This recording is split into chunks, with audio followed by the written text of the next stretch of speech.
Hello everybody, we are back with a small follow-up video to our previous DIALux Evo 14 release video. Today we want to introduce you to a small but powerful feature that will definitely make your life as a lighting designer easier.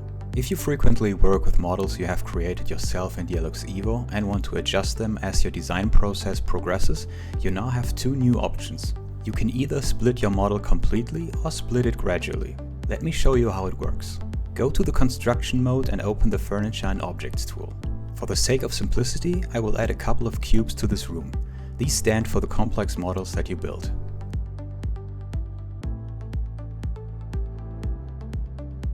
Let's switch to the 3D view to get a better view of what is happening. Then go to the Copy and Arrange tool.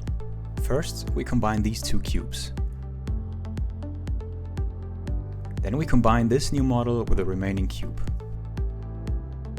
On the left-hand side, under Boolean operations, you can now see the options mentioned earlier.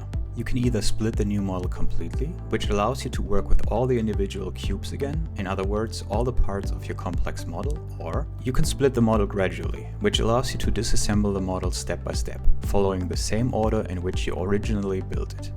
That's it for this video. Thanks for watching and see you again soon.